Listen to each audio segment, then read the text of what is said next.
Hello, and welcome to the Audrey Hall Show. I'm your host, Audrey Hall.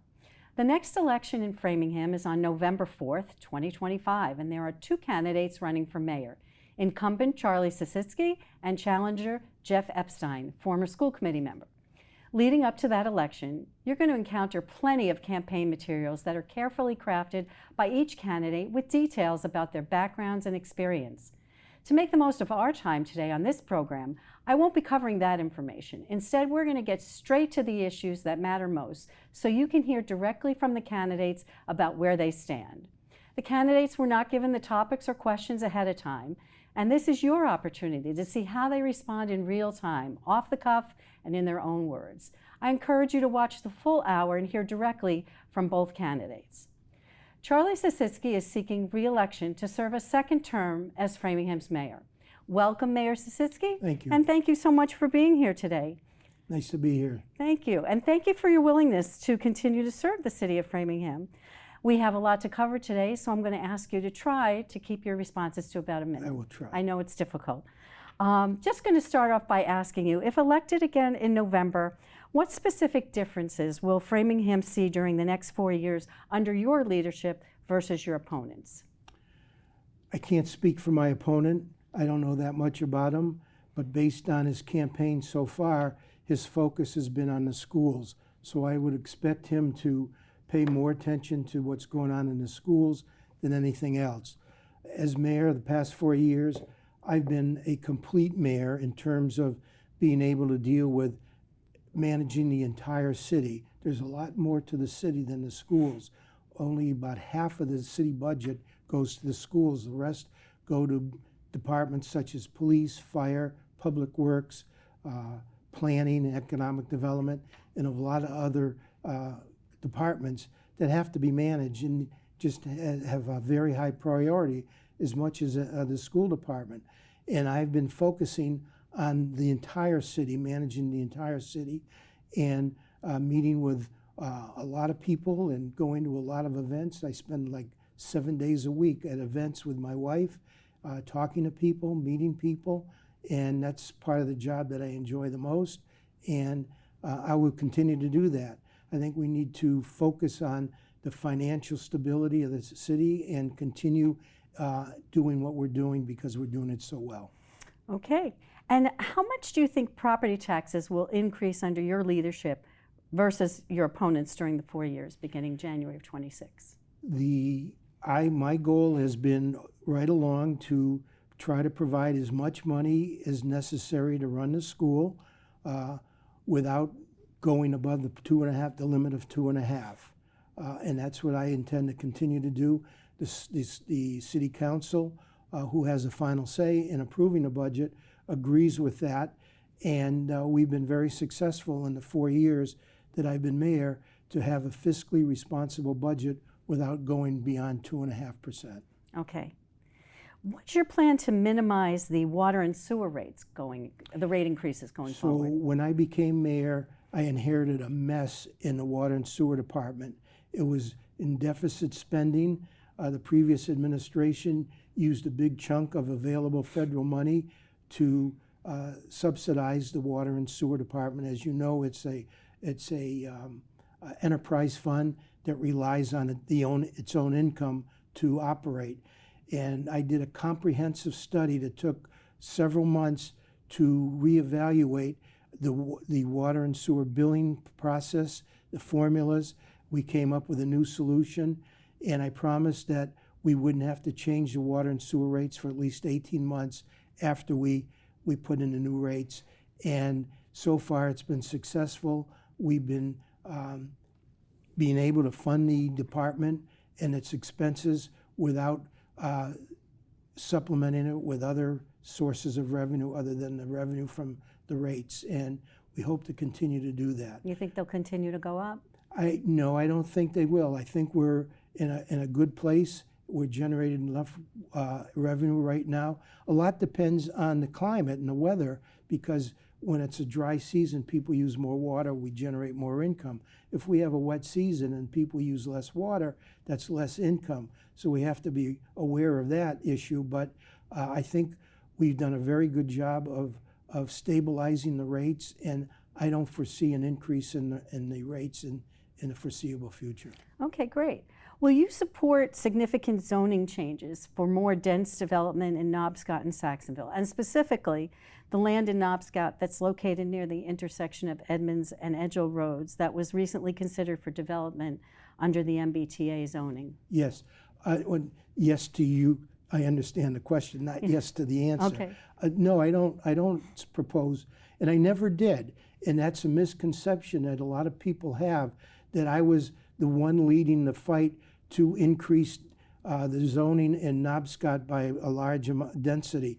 And it wasn't me. I never proposed that. That was done by the planning board.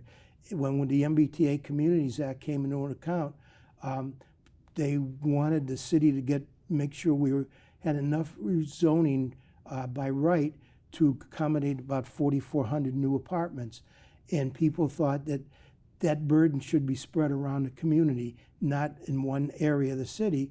And so the proposals were made to look at other areas of the city. Knobscot was one of them. Some people, including members of the planning board, thought that the density there should be increased greatly. I never supported that.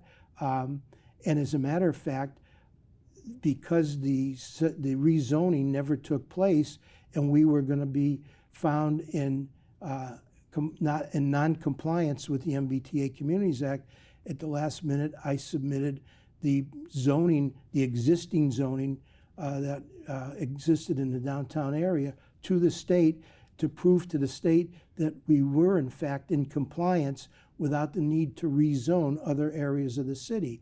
And the state agreed with me, and as a result, they deemed us to be in compliance with the MBTA Communities Act with the existing zoning that was put in place 10, 15 years ago by town meeting. Mm-hmm. And as a result, we didn't have to do any rezoning to be in compliance. And because we were in compliance, we remained eligible for a number of state grants that other communities lost because they were out of compliance. Which brings me to the next question about downtown. The city's plan that was submitted to comply with the MBTA Zoning Act allows for 25.4 dwelling units in the central business zone downtown. But the MBTA zoning law only requires 15 units per acre. Should Framingham scale it back to what's required? We've looked at that, and we've had discussions with the City Council and the City Council's Standing Committee on Planning and Zoning and the Planning Board. And the answer is yes. We should take a look at downzoning parts of the downtown. And the big change that people are looking for is to reduce the allowable height from 6 stories to 4 stories. And that's still on the table, and it's still being analyzed. One of the problems is that the earlier proposal to do that didn't take into consideration what the zoning would be for areas that got downzoned. It was never made clear what the new zoning would be for those areas of the downtown. And we're working on that now so that the new proposal that'll be made sometime in 2026 will probably accommodate all those changes. Okay, thank you. Switching topics, how would you guide the police and other agencies to respond to ICE rounding up legally authorized immigrants here in Framingham? The Commonwealth of Massachusetts has some very stringent restrictions about what the local police department can do in terms of immigration. And the short answer is they can't do anything about enforcing immigration laws. You mean the local police? The local police. Right, but what about them working with ICE on rounding up legal immigrants? No, they can't do it, and ICE realizes that. And so when ICE comes into a community, they don't even reach out to the local police department because they know the local police departments, by precedent and by case law, cannot do that. So they won't be providing them with any assistance? Absolutely not. I've had many conversations with the police chief about that. We're on the same page on that. The only time he would respond to an ICE request for help is if it got out of hand and there was bodily problems happening, people getting hurt or fights breaking out. Then the police would respond just like they normally would to any such incident. But they do not get involved with any role of the ICE. Okay. What needs to be said, though, is when someone is arrested for whatever reason by the local police, their name goes into the nationwide computer. And all the different law enforcement agencies monitor that, including ICE. So if they see someone that got arrested in Framingham and they see there's a retainer for that person, they'll make every effort to get that person before that person is bailed out or brought to court or something. But that's got nothing to do with the local police department. Okay, that's interesting though. There have been public debates about the city's responses to public information requests under the Massachusetts Public Records Law. How transparent and open is the city? We try to make it as transparent and as open as possible. I've learned recently that Framingham is second only to Boston in the requests for FOIA requests, for Freedom of Information requests, and it's a huge burden. We have one person dedicated exclusively to responding to that. That person is very familiar with the laws regarding what can be released, what shouldn't be released, and the timing of it. And he does the best job he can. There's out of thousands and thousands of requests each year that's made, less than a dozen gets appealed to the state, and most of those appeals are decided in the city's favor. Would you add people to accommodate the volume? We probably should. I don't know if we can afford to add another body just to answer those requests. You know how many If it gets out of hand completely, we may have individual departments start playing a role in responding to requests that are part of their domain. Okay, thank you. What are your specific plans for improving traffic congestion and pedestrian safety in Framingham? Traffic is a real problem. I travel around the city meeting with the different districts, and I bring in the police department, members of the police department, traffic department with me, public works, planning and zoning, and by far the biggest complaint is traffic. Everybody complains about traffic, speeding in neighborhood streets. Part of the problem is that Framingham is such a large area, centralized area, that there's a lot of through traffic from surrounding towns that go through Framingham to get from the north to the south, from the east to the west, and it creates lots of traffic problems. When I was on the Board of Selectmen, I was also the Selectmen's representative to the Traffic and Safety Commission, and I helped write the traffic calming policy for the city, and we still use that, and we utilize a lot of the tools in that policy, including speed bumps, traffic tables, with traffic calming tables, warning signs, and all kinds of pedestrian signs, warning signs, and flashing lights, speed limit signs. And we've made a concerted effort to add crosswalks at major intersections and wherever there's a lot of pedestrian traffic. So we're doing what we can to accommodate the people, and replacing sidewalks and fixing potholes. We're doing all that, but the volume, there's not much you can do about the volume of traffic, but we deal with it. And the police have been very diligent about speed traps and ticketing overnight parking where there's not supposed to be overnight parking, to provide for traffic on the streets and plowing of the streets. So we do a lot with that. I've revamped the way we handle traffic complaints with the Traffic Commission and their interaction with the new traffic department that I've developed within Public Works, and that's been working very well. So we try to be as responsive as we can with the citizens with their traffic conditions. Okay. Now, what plans do you have to help keep Framingham more affordable and livable for all seniors who want to age in place in their homes? There's a lot of different state programs to help people with their taxes, some tax improvement programs. There's been talk about the residential tax exemption. We've studied that. The problem with the residential tax exemption is that the need for those taxes doesn't go away. It just redistributes who pays those taxes. if people get a tax exemption under the residential exemption, someone else has to pay those taxes. So when someone's tax goes down, someone else's tax goes up. Well, they work for the exemption, right? Well, that's a different kind of an exemption okay. where they can work it off like up to 500. That's a different one. That's a different one, yes. But other than that, we've increased the number of affordable units that's required. When someone wants to build an apartment building, for example, the state requirement is to provide 10% of the units to be affordable. City Council, with our recommendation, increased that to 13%. So now when new departments are built, the developers have to provide at least 13% of the units to be affordable. To be truthful with you, the affordable rates aren't affordable to most people, but that's what they're called, and they are significantly less than the market rate rents. So that's another tool for providing additional affordable housing for people. Okay. Would you consider a tax discount for seniors across the board? Whatever is, we would consider that, whatever is allowed by the state, the Department of Revenue, but they're very strict on what we can do, and in some cases, it would require special legislation to do that. Okay.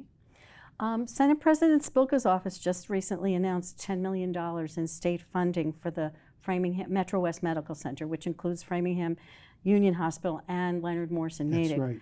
Over the last couple of years, there have been issues with the hospital cutting services. What do you think is the longer-term outlook for Framingham Union Hospital and its ability to meet the medical needs of the community? As you know, it's been a revolving door at the hospital with COOs, and since I've been mayor, there's been 3 or 4 of them. But a new one just started several months ago. I've had the opportunity to meet with him and talk to him about the hospital's role in the community, both in the past and looking forward. And I've stressed to him the importance of having a well-run community hospital for the Framingham and the surrounding area. Because of the demographics of this area, there's a lot of people that can't travel great distances to get medical care. So I'm happy to see the Senate President proposing the $10 million. I'm sure she wouldn't have proposed it out of that $200 million supplemental budget that the governor proposed unless she knew it was probably going to be successful. So I applaud her for that, and I'm happy to see the $10 million would be on its way to Leonard Metro West Medical Center for updating some of their programs. But the bottom line is the new COO seems to be very invested in the community. He's brought his family with him. He's purchased a home in Ashland. He intends to be around for a while. And he really seems like he's finally going to bring this around and solve some of the problems. As you know, I'm sorry, I'm going on and on, but as you know, in the past couple of years, they've sought to get rid of several important services, the Cancer Care Center and the Maternity Center. And on both occasions, I and members of the City Council and members of the community fought back. We forced the Department of Public Health to hold public hearings out here rather than a Zoom meeting in Boston. And as a result, we got enough people to come and protest the changes to the hospital that both of them were reversed. So we've kept those services, and we intend to continue to work with them. And by the way, I just want to mention that I've been a big supporter of the nurses, and the Mass Nursing Association recently voted to endorse my reelection. Okay. There was a lot to say. It was a lot. Talking pretty fast. That's all right, I know. Okay. Does your seat on the school committee as the mayor give you the opportunity to improve issues with busing and student performance, and if so, how? I have a limited role because even though people consider me to be a member of the school committee, it's more like an ex officio.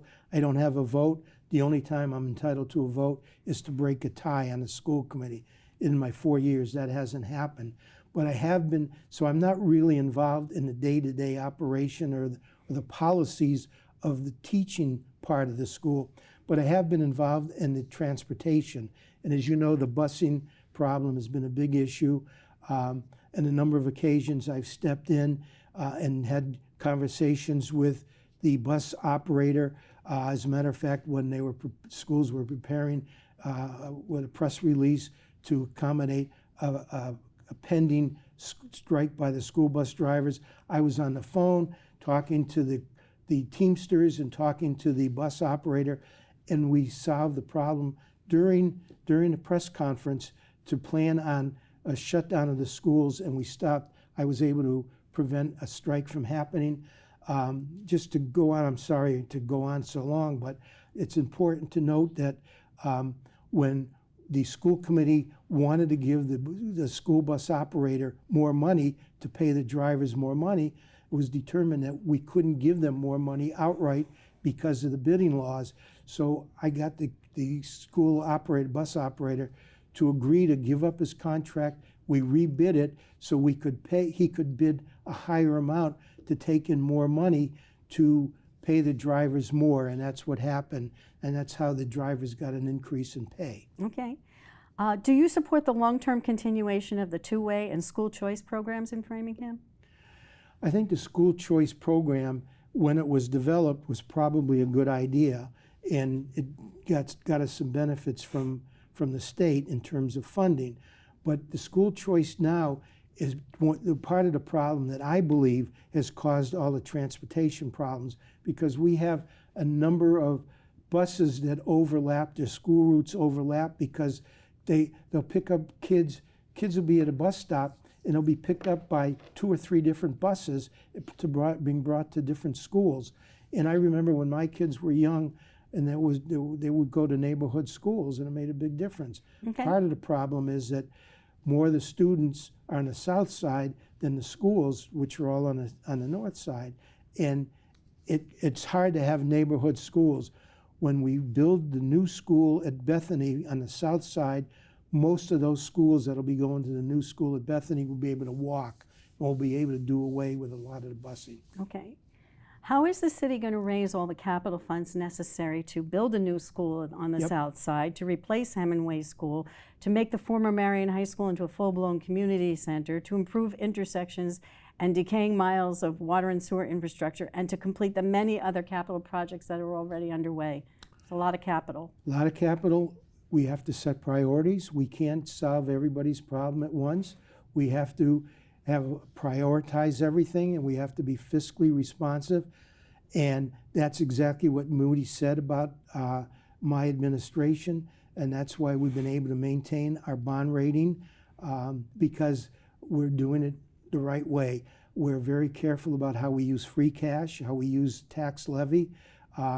We go after every possible grant we can find, and we're doing it. You can't do it all at once. We can't max out our credit card. We have to do it gradually and set priorities. And I think we've done a good job with setting priorities for all our capital needs. Okay. Plus, we get a lot of money, and for road work, we get a lot of money in the Chapter 90 program that the state gives out, and the governor in the new supplemental budget has put in an extra amount of money for Chapter 90, so we'll be able to do some more work with our roads without taxing the local tax levy. Okay, thank you. I'm going to move now to a lightning round where I name something about Framingham and you give it a ranking on a scale of 1 to 10, where 10 being the best, meaning Framingham's at the top of its game, and 1 being not so good. Comment? No comments, just numbers for the sake of time. Residential property taxes. I would give it an 8. Water and sewer rates. An 8. Safety and crime. 8. Public transportation. 7. Public reputation of the city of Framingham. It's definitely gone up. I would say it's 8 or 9. Public reputation of the Framingham schools. Needs work. I would give it 7. The morale of city employees. 7. City staff turnover. 7. Affordable housing. 6. Homelessness. I'm not sure how that would fit in the rank, but I mean the burden of homelessness in Framingham. It's not that big a burden. I would give it a lower rating. Okay. You want to give it a number? 5. Okay. School busing. School busing is definitely on the upgrade. I would say, based on the first month of the new system, I would give it a 7 or 8. Government transparency. I think we're doing a very good job with all the social media outlets that we use. I would say it's about a 7. And how Framingham's appeal to businesses? That's really improving, and I have a lot to say about that if you give me a chance. But I would say that would be an 8. What's your favorite food and your favorite holiday? Oh, anything that has to do with food is my favorite holiday. Some of the holidays are great. When the ones where you have to fast are not my favorite ones. And I like the local restaurants. I don't like the chains. I like going to a place like Privately owned? Yeah, privately owned. Those are my favorite ones. Great. Well, I want to thank you so much for being here my today. pleasure. Thank you for the opportunity to talk. I could do this for all day. You know how I'd love do. to have you back. Yeah. We'll do that another time. We will. So, special thanks to Mayor Charlie Sisitsky for joining me here today. To access his campaign information, visit charlieforframingham.com. And after this very short break, I'll be back with candidate Geoff Epstein. Did you know that 9 out of 10 Americans are sick of the divisions in our country? But there's one small step we can take to remember that we're still connected. All over America, strangers with different political views are coming together to talk about their lives, not politics, and discovering they actually have a lot in common. Because even if we don't see eye to eye, we can still talk heart to heart. So let's talk, for a change. Learn more at takeonesmallstep.org. Welcome back. I'm here now with Geoff Epstein, formerly of the Framingham School Committee. He's running for mayor of Framingham. Welcome, Geoff, and thank you for being here today, and thank you for your willingness to serve the city of Framingham. Well, thanks for having me. We have a lot to cover today, so you have about a minute to answer each question, and I suggest just trying to be succinct so that we can get them all in. Right. I'm going to start with the first question, which is, if you're elected in November, what specific differences will Framingham see during the next 4 years under your leadership versus your opponents? You'll see a lot of action and change, and you'll see the school system invested in, because $18 million was taken out of the school. We see pre-K go to all 4-year-olds, and buses certainly never late again. You'll see an attempt to do 10 solar installations in the first year that I'm there. An investment approach also to water and sewer. Of course, we're going to run into trouble in a couple of years with the current approach. So the whole bunch of investment, changes, action, energy, new ideas. Great. Well, let's touch on property taxes first. How much do you think property taxes will increase under your leadership versus your opponents during the 4 years beginning January of 2026? Right. I think property taxes typically should go up at inflation, because if you think of your workforce, 80% of the budget is people. So if you've got police, fire, teachers, and their salaries are going up at a couple of percent, which is typically what inflation is, then the tax revenue should go up at a couple of percent, which is actually what's been happening in the last 4 years. That would be typically what you would get if I was mayor. So you're expecting a 2.5? Something like that. There's no 2.5 is just an arbitrary number, but whatever inflation is typically. For example, the teachers' COLA in the current contract is 3%. But I would imagine 2.5% is typical. I don't expect anything other than that, because I have funding solutions which are different from tax increases for most things. Okay. Is that on your website? Yep. Okay. What's your plan to minimize the water and sewer rate increases going forward? Well, I think they're out of control. And in fact, with the current trajectory, in a couple of years, although the mayor has said he's solved that problem, those rate increases that he just did will last just a couple of years. If you look on the city website and you look at the consultant's report, they'll tell you, and they have a table where it goes into the red in a couple of years. So I think the way to fund water and sewer, we have a $200 million backlog. That's a giant capital project. You can't do that by raising fees. So what I would do is take the approach that Brookline did when it had a $200 million infrastructure problem, when it needed to expand its high school, because they had a whole lot of new students, 500 more students coming into the high school. They took the pension liability payoff plan, which currently that has to be paid off by 2030, and moved it out to 2040. and freed up a lot of money. If we did the same thing here, which is simply extending that pay down rate, we'd free up about $10 million a year. And I think we should invest that into the water and sewer system. And I think we should actually lower water rates because they're way too high right now. And when you say retirement, you're referring to OPEB? Yeah, no, it's the pension liability. Okay. When people retire, they have a pension and they have health insurance costs, and the state has required us to pay that liability down.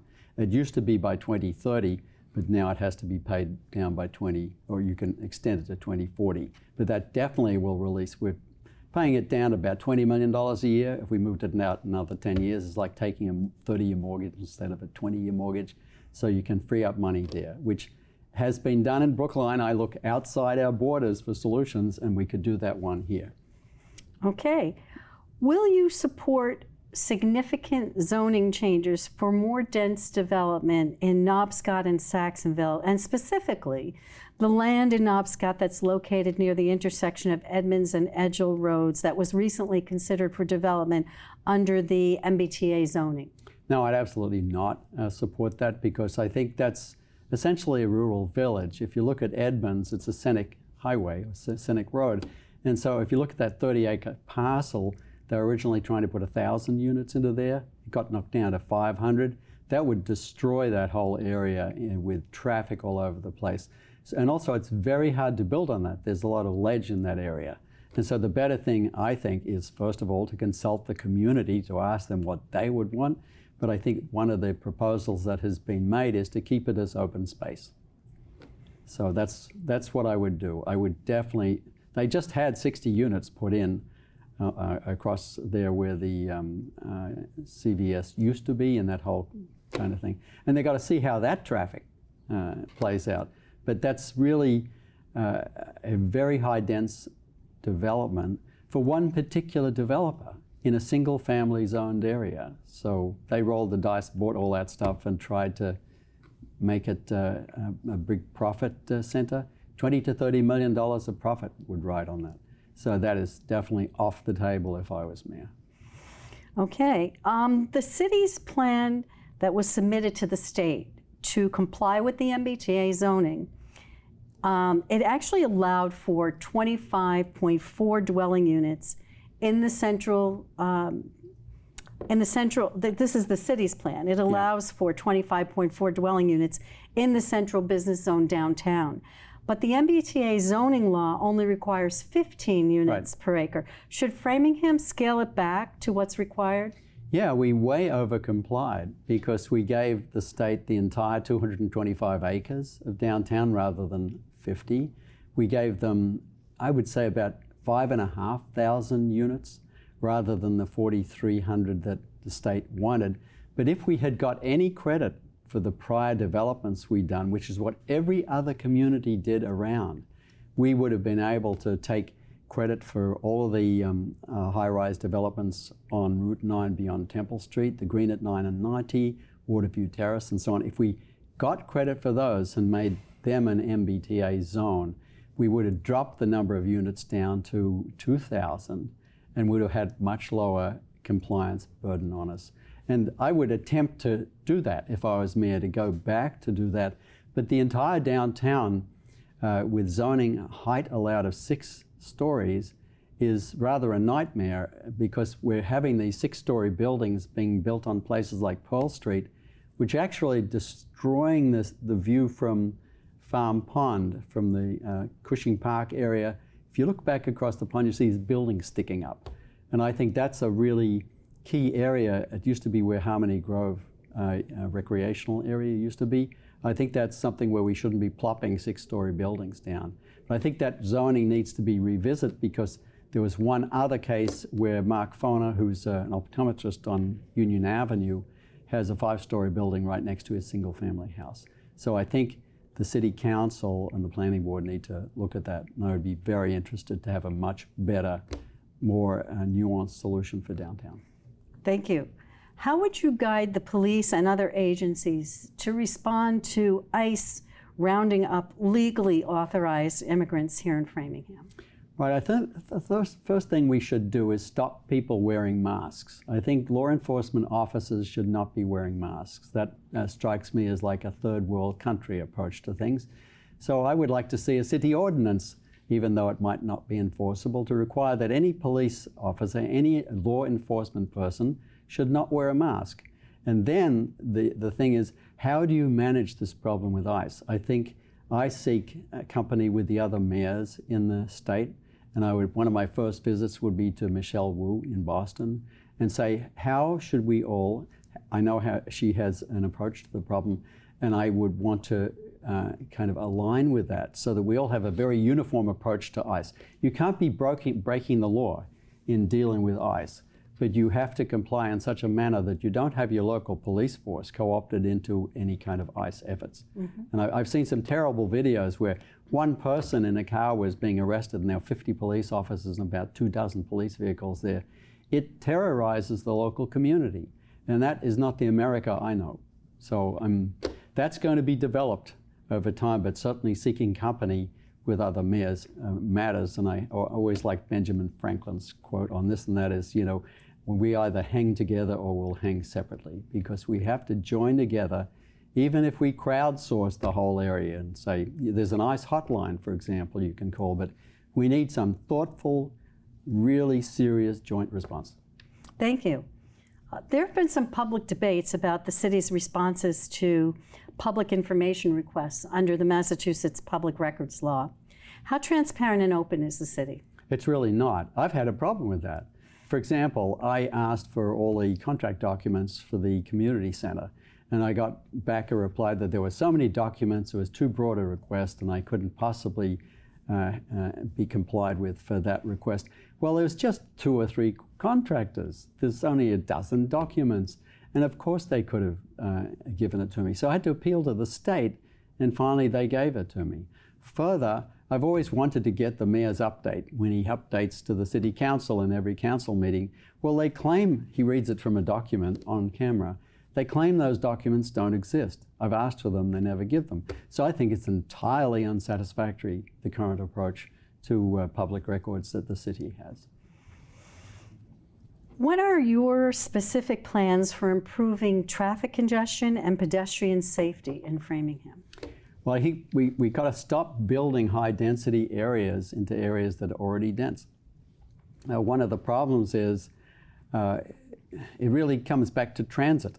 We don't have a decent transit system in Boston, and so you can't access further out areas and get into the city in short order.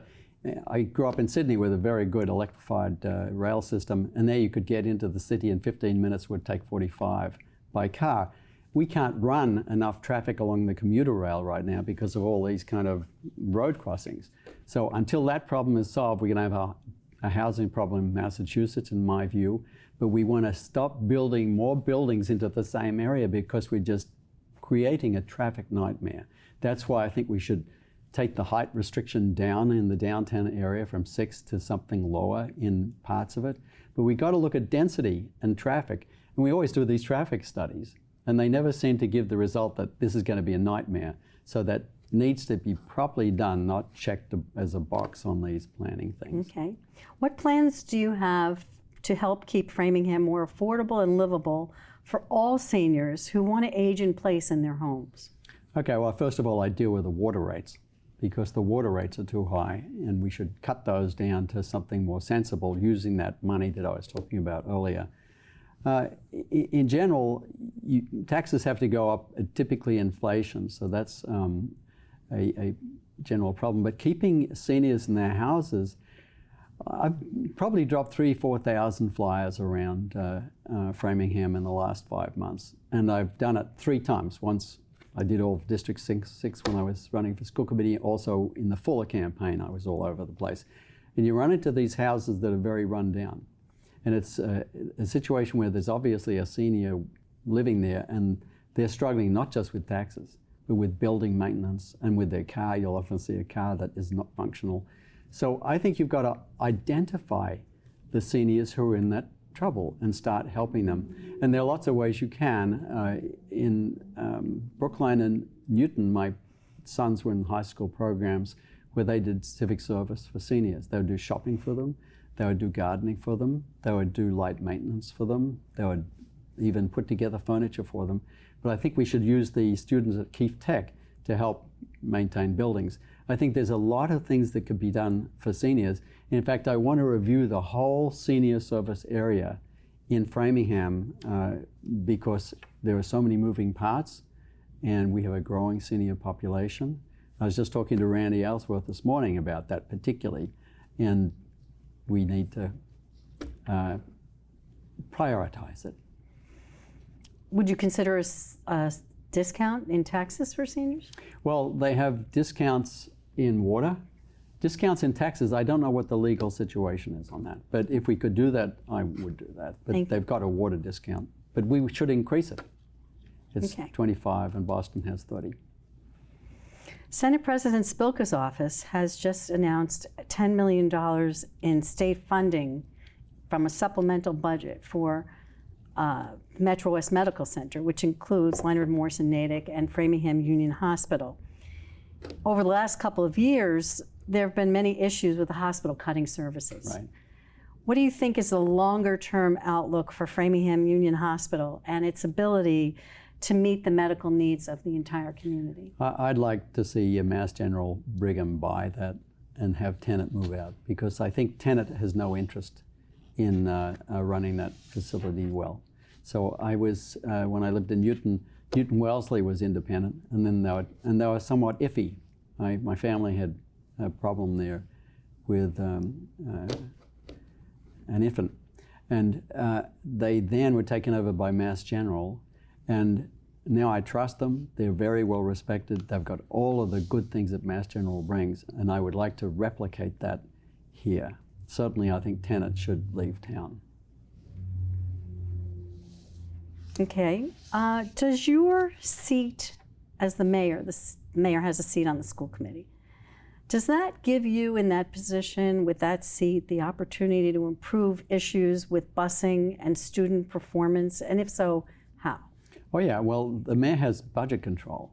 So it's not as one vote, an occasional vote in the school committee, because you only vote when there's a tie. But when the budget comes in, I've been in this, I was on the chair of the finance committee there for 4 years. The mayor comes in and tells the school committee what the money situation is. It's not like he asks them, school committee, what do you want? And then they get it. And so that's been a big problem in the last 4 years, because the mayor has told the school committee that it's got rather less money than they should have had. So I think the key thing is solving the problems in the school system, like pre-K expansion, classroom aids of a better quality, and buses on time. The buses, all of those could have been done in the last 4 years with the dramatic increase in Student Opportunity Act money that we had. But the mayor chose not to do that. The mayor has a lot of control. So the mayor took away $18 million from the schools during the last 4 years that he shouldn't have. If I was mayor, I'd take that $18 million, which is sitting in the city general fund right now, and give it back to the schools. My point is, the mayor has budget control. So the mayor controls the amount of money that the schools will get. And so that's a very powerful position to be in terms of improving the schools. If you took that out of the general fund, how would you make up for it there? Doesn't have to be made up. The mayor took it away from the schools and put it in the general fund. I'd simply reverse it back to where it should have been in the first place. Mm-hmm. Okay. Do you support the long-term continuation of the two-way and school choice programs in the Framingham schools? Yeah, we have to have school choice, and we have to have a way in which the disparate populations of the city are mingled. Because in a place like Hopkinton or whatever, the population is very uniform. Here we have very low income population on the south side, higher income on the north side. So if you allowed people to have neighborhood schools, then you'd be income segregating the schools and have all the low income kids in one school. You can't do that. You got to mix them up as much as possible. So it seems like the best way for us to deal with getting good classrooms where we have a good mix of higher income and lower income English speaking and non-English speaking students is to have the busing. It's a pain in the neck to have the busing, but it has to be done so that you get kids mingling with each other. When you do it in pre-K, you've got English speakers and non-English speakers. That's where it really has to happen. and then they actually all become pretty much bilingual if they actually stick together. So we have to have that mingling where we have not segregated classrooms based on income or English speaking or not. It's very important. So that's part of school choice. What about two-way? The two-way immersion programs, is that what you're talking about? Mm-hmm. Yeah, they're gems. We have a Spanish one and a Portuguese one. In fact, the Portuguese one came in when I started on the school committee, and we didn't have it at that point, and I had asked Bob Tremblay, why don't we have a Portuguese two-way program? And he smiled and said, we're about to introduce it, because I looked at the data and there were as many Portuguese speakers as Spanish speakers. They're gems. They're really a way to make us wonderful in terms of bilingualism in our students. And people have to remember that Brazil is the 8th largest economy in the world. So there's a very big opportunity to continue that, expand it, deploy it into pre-K, where it will be very effective. I think they're two great treasures that we have in the system. How do you think the city can raise all of the capital funds necessary to build a new school on the south side, to replace the Hemingway School, to make the former Marion High School into a full-blown community center, to improve intersections and the decaying miles of water and sewer infrastructure, and to complete the many other capital projects that are underway? Right. I think the capital projects for DPW are what I said before, $10 million a year by moving out the pension liability, should go a long way to fixing water and sewer, and probably helping with the roads, because the roads are currently underfunded by a factor of 2. We put $4 million a year into the roads, and it should be 8. So the roads are slowly getting worse. It might not appear it in some areas of the city, but not. I think the South Side School should be done with a debt exclusion the same as Fuller was. People invest in education, so I think a debt exclusion there is normal. That's what the MBTA, the Mass School Building Authority, MSBA process is. So it requires buy-in there. So that's those ones. There was one other that you just mentioned. So that was water and sewer. We also have Keefe Tech, an expansion there. That should also be done with a debt exclusion. These are long-term investments. I'm the investment mayor. We need to do these long-term investments in our children and in our future, and that's the way we should generally do it. Okay. Now I'm going to move over to a lightning round of questioning, where I name something about Framingham, and you can give it a ranking. You can give it a ranking on a scale of 1 to 10, with 10 being the best, meaning Framingham is at the top of its game, Right. and 1 being not so good. Just numbers for the sake of time, no commentary. Okay. Okay. I'll try and stay out of trouble on this. Okay. Residential property taxes. I think they're pretty normal, in my view. Number 1 to 10. Oh, I'd say probably 7. Okay. 7 or 8. Water and sewer rates. Oh, that's like 2. It's really terrible. Okay. Safety and crime. I'd say that's probably 6 or 7. We could probably improve. Okay, I shouldn't talk. Okay, 6 or Okay. 7. Public transportation. Oh, that's about a 3 in my view. The reputation, the public reputation of the city of Framingham. I think it's about a 7, heading downwards. And the public reputation of the Framingham schools. I think that's probably about a 7 still, heading downwards rapidly. How about the morale of city employees? It's poor in the school system. Oh, okay. Hard to say. Probably again, it's about a 7. Could really improve it. It's decaying. And what about city staff turnover? It's really, that's terrible. It really depends on which part of the, I'd say I'll have to give you some kind of average, but turnover is pretty high. I'd say it's about a 5 on that. And affordable housing? Gee, I think, 4 or 5. How about homelessness in Framingham? Oh, I think that's 4 or 5. It's pretty poor. Government transparency? Oh, that's about a 2. School busing? I'm going to give the average over the last 4 years, about 3. And what about Framingham's appeal to businesses? Probably 6, I would say.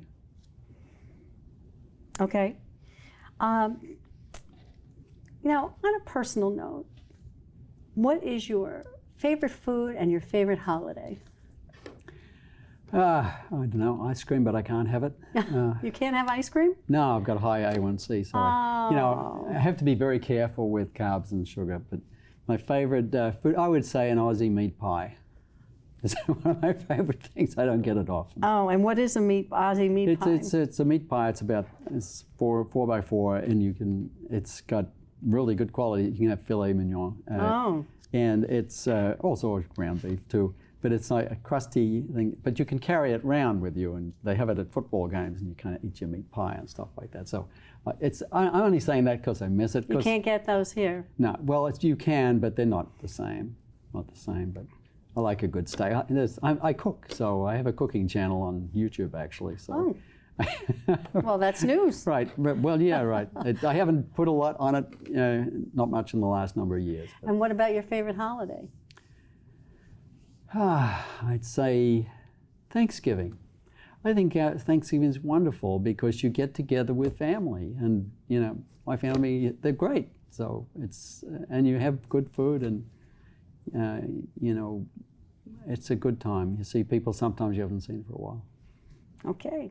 Well, thank you so much. I want to thank you for your time and for putting all the thought into the questions and for being here today. Thank you for your time. Okay, well, it was a pleasure. It was a lot of fun, actually. Thanks. Thank you. Okay. Special thanks to mayoral candidate Geoff Epstein for joining me here today. To access his campaign information, you can visit Geoff with a G, Geoff, epsteinformayor.com. You've just heard from the two candidates running for mayor, and now it's your choice. The person you elect will control the city budget, affecting taxes and services, including the water you drink, the roads you drive on, the taxes you pay, education in the schools, senior services, future development, police and fire safety, and so much more for the 4 years beginning in January of 2026. In local elections, every single vote matters. So if you want to say in the decisions that shape your life and make your community better, make sure you vote on Tuesday, November 4th. Mark it on your calendar. And if you have any questions about where to vote, or to find out if you're registered, to make sure you're registered, call the city clerk's office at 508-532-5520. And thank you for tuning into the Audrey Hall Show, where you will always learn something new.